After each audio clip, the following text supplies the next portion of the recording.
Hello everyone, I welcome you all to this amazing platform. I'm भूमिका Prajapati. So हमारी previous year question की series चल रही है, मॉडर्न हिस्ट्री चल रही है. आज का जो हमारा टॉपिक है वो है quit India movement and cabinet mission plan. ठीक है. सो इन दो टॉपिक से रिलेटेड जो भी क्वेश्चन हमारे बन चुके हैं, SSC CGL, CHSL, railway, defence, जो भी वनडे एग्जाम्स है, वो सभी क्वेश्चन को हमने इस एक लेक्चर में क्या कर दिया है, कंपाइल कर दिया है. सो मेक श्योर लेक्चर को एंड तक देखना, सभी क्वेश्चन के जवाब देने की कोशिश करना. कोई डाउट है तो कमेंट सेक्शन में पूछना and question of the day का जवाब बिल्कुल आपको कमेंट सेक्शन में देना ही देना है. ठीक है, कंपलसरी है. चलिए, सो बिना टाइम वेस्ट करे हमारा लेक्चर स्टार्ट करते हैं. So we will start with our first question. So first question है 6 जुलाई 1942 at the working committee of the Congress Mahatma Gandhi ने पहली बार क्विट इंडिया पॉलिसी के बारे में डिस्कस करा था. तो इस समय इस कमेटी के प्रेसिडेंट कौन थे, क्वेश्चन ये पूछा गया है. तो उस समय प्रेसिडेंट थे मौलाना अबुल कलाम आजाद. तो आप लोग क्या याद रखेंगे, जो वर्किंग कमेटी थी कांग्रेस की, जो कि 6 जुलाई 1942 को काम कर रही थी, जहां पर महात्मा गांधी ने पहली बार क्विट इंडिया पॉलिसी के बारे में बताया था. तो उस समय इस कांग्रेस वर्किंग कमेटी के प्रेसिडेंट कौन थे, तो वो थे मौलाना अबुल कलाम आजाद. इसका करेक्ट आंसर हो जाएगा. ठीक है, नेक्स्ट क्वेश्चन है Where did the Congress Working Committee they meet to pass the Quit India Resolution of 14th July 1942? तो ये लोग मिले कहाँ पर थे, तो ये लोग वर्धा में मिले थे. ठीक है, वर्धा में मिले थे. यहाँ पर एक वर्धा रेजोल्यूशन बोल सकते हो आप, या फिर आप क्विट इंडिया मूवमेंट रेजोल्यूशन बोल दो. ये क्या हुआ था, पास हुआ था यहीं पर. ठीक है, और इसी के बाद जो है 9 अगस्त को मुंबई में ग्वालियर टैंक में इन्होंने क्विट इंडिया मूवमेंट को ऑफिशियली क्या कर दिया था, लॉन्च कर दिया था. ठीक है, तो इसका करेक्ट आंसर क्या हो जाएगा, that is option B, Wardha. Next question देख लेते हैं. क्विट इंडिया मूवमेंट ये कब शुरू हुआ था, तो क्विट इंडिया मूवमेंट शुरू हुआ था 9 अगस्त को. ठीक है, 9 अगस्त 1942 को क्विट इंडिया मूवमेंट ऑफिशियली क्या हो गया था, स्टार्ट हो गया था. ऑल इंडिया कांग्रेस कमेटी जो है वो बॉम्बे में मिलती है 9 अगस्त 1942 को, और यहीं पर उन्होंने famous quit India resolution pass करा था. जवाहरलाल नेहरू ने ही ड्राफ्ट करा था यहाँ पर quit India resolution. And on the same day Gandhi ji जो है उन्होंने डू और डाई का नारा भी दिया था, स्लोगन भी दिया था. तो इसका करेक्ट आंसर हो जाएगा, इट इज 9 अगस्त. ठीक है, 9 अगस्त 1942. चलिए नेक्स्ट क्वेश्चन देख लेते हैं. Cabinet mission was presided over by. So cabinet mission जो भारत आई थी कॉन्स्टिट्यूएंट असेंबली स्टैब्लिश करने के लिए एंड इंटरिम गवर्नमेंट बनाने के लिए भारत आई थी. तो इनके चेयरमैन कौन थे, तो इसको चेयर कर रहे थे सर पैथिक लॉरेंस. ठीक है, इसके चेयरमैन कौन थे, सर पैथिक लॉरेंस. इसके अलावा ये जो कैबिनेट मिशन है ना, इसमें टोटल 3 मेंबर्स थे. ठीक है, एक तो इसके चेयरमैन हो गए सर पैथिक लॉरेंस, सेकेंड थे इसमें स्टेफर्ड क्रिप्स, और दूसरे थे इसमें एवी अलेक्जेंडर. ठीक है, ये 3 लोग जो है इसके मेंबर थे, जिसमें चेयरमैन कौन थे, सर पैथिक लॉरेंस. तो sir Pethick Lawrence, Stafford Cripps and AV Alexander. जो सर पैथिक लॉरेंस थे, he was secretary of state for India. Stafford Cripps ये बोर्ड ऑफ ट्रेड के प्रेसिडेंट थे and AV Alexander he was first lord of admiralty. ठीक है, तो ये चीजें आप लोग याद रखना. और कैबिनेट मिशन के ऑब्जेक्टिव्स क्या थे, तो ये भारत में कॉन्स्टिट्यूएंट असेंबली स्टैब्लिश करने आई थी एंड इंटरिम गवर्नमेंट बनाने के लिए आई थी. ओके, चल नेक्स्ट क्वेश्चन देख लेते हैं. The cabinet mission came to India. ठीक है, ये भारत कब आई थी, तो कैबिनेट मिशन आई थी 1946 में आई थी.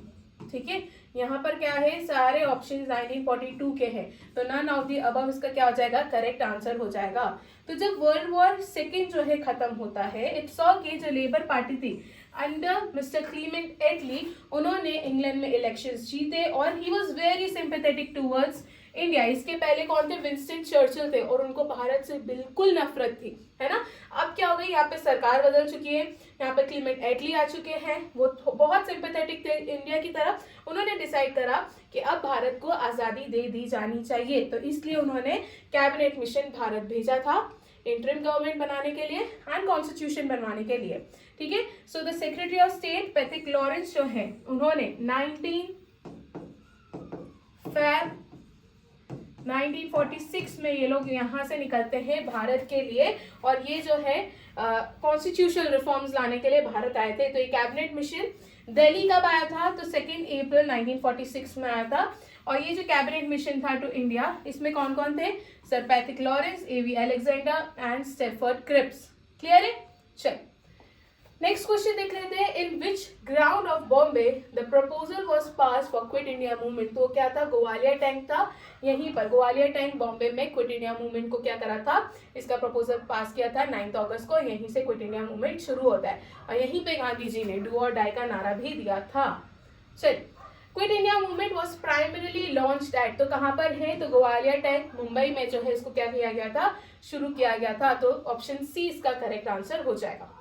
नेक्स्ट क्वेश्चन है the statement we shall either free India or die in the attempt, ये कौन से मूवमेंट के साथ एसोसिएटेड है?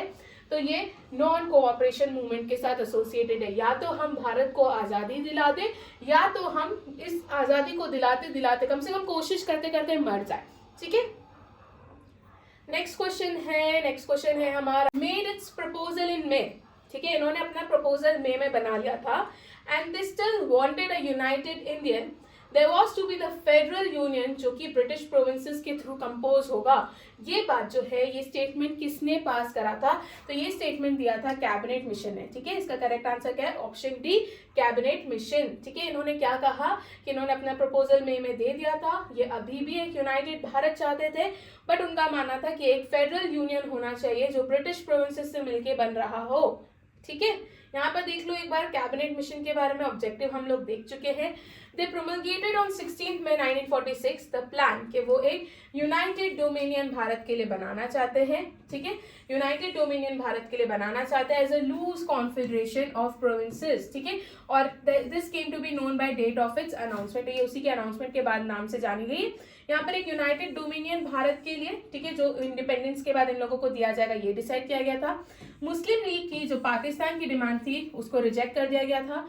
Union should have an executive and legislature constituted from British Indian and state representative. तो ये एक स्टेटमेंट दिया गया था कि जो यूनियन होगा भारत का उसमें जो एग्जीक्यूटिव और लेजिस्लेचर होगी जो कॉन्स्टिट्यूट की जाएगी वो ब्रिटिश इंडिया और जो स्टेट रिप्रेजेंटेटिव है दोनों के लोगों को मिलकर बनाई जाएगी।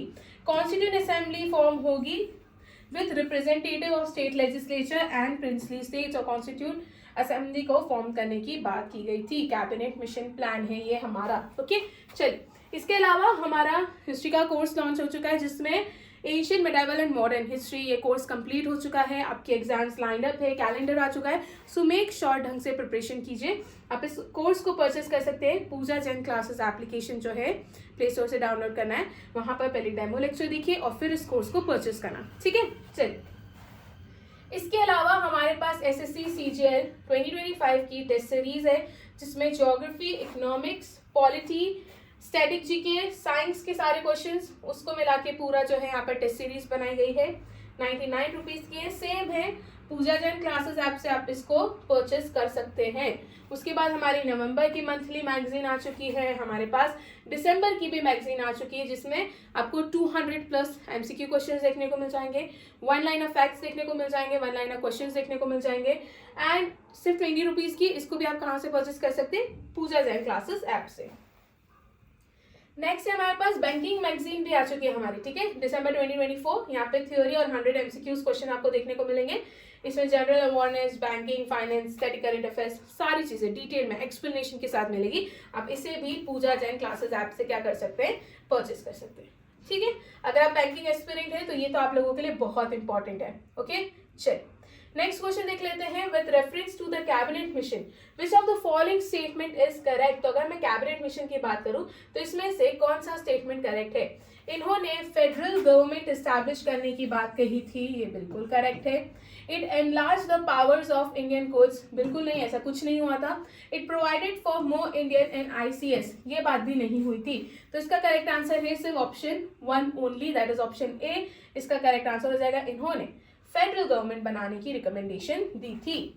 नेक्स्ट क्वेश्चन है द स्लोगन डू और डाई। सिंपल इजी क्वेश्चन है।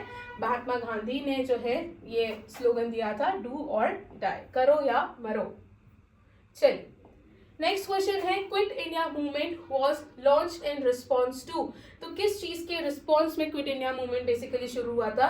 तो इसके पहले क्रिप्स प्रपोजल आया था और क्रिप्स प्रपोजल के फेलियर के कारण, ठीक है, यहाँ पर क्विट इंडिया मूवमेंट जो है शुरू किया गया था। तो इसका करेक्ट आंसर हो जाएगा ऑप्शन बी, क्रिप्स प्रपोजल। आप लोग मुझे बताइए कि व्हाट वाज द रीजन कि सब इतने भड़के हुए थे क्रिप्स प्रपोजल से और फाइनली गांधी जी ने क्विट इंडिया मूवमेंट शुरू करा था।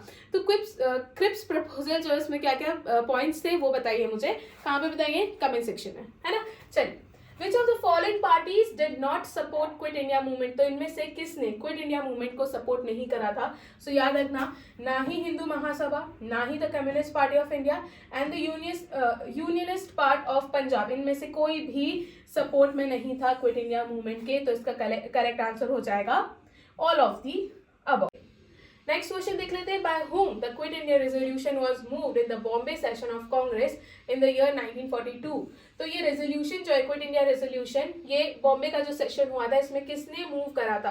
वाज इट जेबी कृपलानी और राजेंद्र प्रसाद और सरदार वल्लभ भाई पटेल और जवाहरलाल नेहरू? तो इसका करेक्ट आंसर है option D, that is Jawaharlal Nehru, ठीक है। नेक्स्ट क्वेश्चन है हमारा, Who was the president of Indian National Congress when it passed the Quit India Resolution?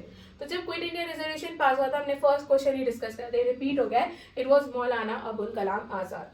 तो मौलाना अबुल कलाम आजाद ये प्रेसिडेंट थे इंडियन नेशनल कांग्रेस के जब क्विट इंडिया रेजोल्यूशन क्या हुआ था, पास हुआ था। He became the president of Congress in session of Ramgarh. तो रामगढ़ का जब सेशन था 1940 में, ये तब प्रेसिडेंट बने थे। And no session of Congress held during 1941 से 1945 तक कोई भी सेशन नहीं हुआ था। इसे जब क्वेश्चन ये पूछा जाता है ना, एक तो सबसे यंगेस्ट एज में कौन प्रेसिडेंट बने थे? मौलाना अबुल कलाम आजाद। और सबसे लॉन्गेस्ट टेन्योर किसका था? तो वो भी मौलाना अबुल कलाम आजाद का ही था, बिकॉज 1940 से लेके 1945 तक कुछ हुआ ही नहीं था। और 1940 के रामगढ़ सेशन में कौन प्रेसिडेंट बन चुके थे?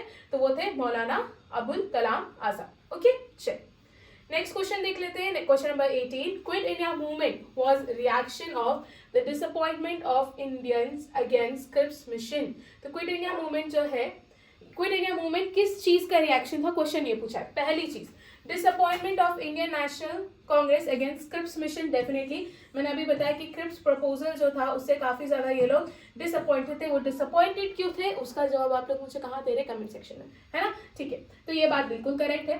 The threat of Japanese attack of India, ये बात भी बिल्कुल करेक्ट है। देखो उस समय चल रहा था वर्ल्ड वॉर सेकेंड, ठीक है। वर्ल्ड वॉर सेकेंड में ब्रिटेन जो था एक साइड थी और उसके अगेंस्ट जो है जापानीज पावर भी थी, ठीक है। बहुत सारी पावर्स थी, उसमें से एक जापानीज थे। तो यहाँ पे जापानीज अटैक जो है वो काफी ज्यादा बढ़ चुका था, बिकॉज जापानीज जितनी भी ब्रिटेन कॉलोनीज थी ना उन पे जाकर अटैक करा था। तो हम भी एक ब्रिटेन कॉलोनी थे, ठीक है। तो यहाँ पर गांधी जी को और दूसरे जो लीडर्स थे उनको ये डर था कि अगर हम लोगों ने ऐसा कुछ मूवमेंट शुरू नहीं करा तो ऐसा हो सकता है कि हम पर जापानीज अटैक हो जाए, ठीक है। और हम अब जो है ब्रिटिश कॉलोनियल तो थे ही, ब्रिटिश कॉलोनी के पार्ट तो थे ही, उसके बाद हम जापानीज कॉलोनी के भी पार्ट हो जाएंगे। तो ये रीजन था। चलिए, तो ओके, फर्स्ट करेक्ट है, ये एक रीजन था। सेकंड भी करेक्ट है। To provoke countryman to adopt violent means by Gandhi ji articles, बिल्कुल भी नहीं। Due to passing the proposal of August 1942 by AICC, ये भी बिल्कुल करेक्ट है। तो first, second and fourth option B इसका क्या हो जाएगा? करेक्ट आंसर हो जाएगा। क्लियर है? चलिए नेक्स्ट क्वेश्चन देखते हैं। नेक्स्ट क्वेश्चन क्या है हमारा? Who among the following ran Congress radio during the quit India movement. तो जब क्विट इंडिया मूवमेंट चल रहा था तो इसमें से कांग्रेस रेडियो अंडरग्राउंड एक्टिविटीज इस समय बहुत बढ़ चुकी थी, क्योंकि क्या हुआ था, जितने भी बड़े बड़े लीडर्स थे वो सब अरेस्ट हो गए थे। अब यहाँ पर इन लोगों को किसी भी तरीके से रिवॉल्ट को आगे कंटिन्यू करना था, तो यहाँ पर अंडरग्राउंड एक्टिविटीज बढ़ चुकी थी। उसमें से कांग्रेस रेडियो वाला है जो कि उषा मेहता जो है चला रही थी। क्लियर है? सो उषा मेहता ये एक गांधीयन एंड फ्रीडम फाइटर थी भारत की, and she is also remember for organising Congress radio, जिसको सीक्रेट कांग्रेस रेडियो के नाम से भी जाना जाता है, एंड अंडरग्राउंड रेडियो से। नेक्स्ट क्वेश्चन है हमारा, the American publicist who was with Mahatma Gandhi during the quit India movement, वो अमेरिकन पब्लिसिस्ट कौन थे? क्वेश्चन ये पूछा गया है। तो वो कौन थे? वो थे लुई फिशर। तो इसका करेक्ट आंसर हो जाएगा option A, that is Louis Fischer. Next question है, which area was affected widest with the communal riots due to quit India movement, तो सबसे ज्यादा कम्युनल राइट जो है वो बिहार और यूनाइटेड प्रोविंस में देखने को मिले। तो इसका करेक्ट आंसर हो जाएगा option D, that is 1 and 4। यहाँ पर जो है ग्रेटेस्ट लेवल ऑफ वायलेंस हुआ था बिहार में, और जो गवर्नमेंट ऑफ इंडिया है उनको 57 बटालियंस जो है क्या करनी पड़ी थी, डिप्लॉय करनी पड़ी थी ऑफ ब्रिटिश ट्रूप्स, ताकि ये वहां पर वापिस से लॉ एंड ऑर्डर क्या कर सके, रिस्टोर कर सके। ठीक है, तो जगह क्या है हमारी, Bihar and United province. Doctor Rajendra Prasad was arrested on 9 अगस्त 1942, और इनको अरेस्ट करके कहाँ भेजा गया था, तो इनको भेजा गया था बनकीपुर जेल। तो इसका करेक्ट आंसर हो जाएगा ऑप्शन डी। इस टाइम पर गांधी जी को भी अरेस्ट कर लिया गया था और उनको अरेस्ट करके आगा खान पैलेस में रखा गया था। ठीक है, तो याद रखना, ये भी इंपॉर्टेंट है, यहाँ से भी क्वेश्चन देखने को मिलते हैं। नेक्स्ट क्वेश्चन है, after passing the resolution of quit India movement, Gandhi ji को अरेस्ट कर लिया गया था और उनको अरेस्ट करके, सेम वही क्वेश्चन है जो मैंने अभी आपको बताया, उनको आगा खान पैलेस में रखा गया था। ठीक है, तो इसका करेक्ट आंसर हो जाएगा ऑप्शन डी। नेक्स्ट क्वेश्चन है हमारा, who among the following leaders had secretly escaped from the jail, और उन्होंने अंडरग्राउंड एक्टिविटीज शुरू करी थी क्विट इंडिया मूवमेंट के दौरान, वो कौन थे, तो वो थे जयप्रकाश नारायण। ठीक है, जब जयप्रकाश नारायण को अरेस्ट कर लिया गया था और उनको प्रिजन में रखा गया था, तो ही somehow managed to escape from the jail, और फिर उन्होंने अंडरग्राउंड एक्टिविटीज जारी रखी और क्विट इंडिया मूवमेंट में अपना सपोर्ट जो है बनाए रखा उन्होंने। वो कौन थे, वो थे जयप्रकाश नारायण। नेक्स्ट क्वेश्चन है, during the freedom struggle Aruna Asaf Ali, ये एक मेजर वुमेन ऑर्गेनाइजर थी अंडरग्राउंड एक्टिविटीज की, और ये कौन सी मूवमेंट से एसोसिएटेड है, डेफिनेटली नॉन कोऑपरेशन मूवमेंट से। इनको मेनली जो है क्यों याद किया जाता है, बिकॉज जब हम लोग क्विट इंडिया मूवमेंट लॉन्च कर रहे थे 9 अगस्त 1942 में, तब इन्होंने ग्वालियर टैंक मैदान में बॉम्बे में इंडियन नेशनल फ्लैग होइस्ट करा था। ये इसलिए मेनली जानी जाती है। ठीक है, नाम क्या है, अरुणा आसफ अली, उषा मेहता, जयप्रकाश नारायण, ये बहुत इंपॉर्टेंट नाम है। ये सब लोग अंडरग्राउंड एक्टिविटीज जो है चला रहे थे क्विट इंडिया मूवमेंट के दौरान। ओके, चलिए अब आ जाता है आप लोगों के लिए question of the day. Question of the day है हमारा, इनमें से कौन सा statement is true about the quit India movement? क्या क्विट इंडिया मूवमेंट एक पीसफुल मूवमेंट था विद नो वायलेंस? क्या इंडियन नेशनल कांग्रेस जो है उनको इलीगल डिक्लेयर कर दिया गया था? क्या गांधी जी और दूसरे लीडर्स जो है उनको अरेस्ट नहीं किया गया था? या इट अचीव्ड इंडिपेंडेंस इमीडिएटली? तो आपको बताना है विच of the following statement is true, इसमें से कौन सा करेक्ट स्टेटमेंट है, एंड इसका जवाब आप लोग मुझे कहाँ देंगे, कमेंट सेक्शन में देंगे। ठीक है, अब हमारा लेक्चर इसी के साथ खत्म हो गया है finally. So thank you so much and I hope so आप लोगों को सारी चीजें समझ में आई होगी। अगर कोई डाउट है तो कहाँ पूछोगे, कमेंट सेक्शन में। कमेंट सेक्शन में क्वेश्चन ऑफ द डे का भी जवाब देंगे, एंड इसके अलावा आपको अगर कोई भी डाउट हो, टॉपिक से रिलेटेड, हिस्ट्री से रिलेटेड कोई भी डाउट है, कोई दूसरे सब्जेक्ट से भी रिलेटेड अगर कोई डाउट है, तो आप लोग मुझसे कमेंट सेक्शन में पूछ सकते हैं। ठीक है, so thank you so much, मिलते हैं नेक्स्ट सेक्शन में।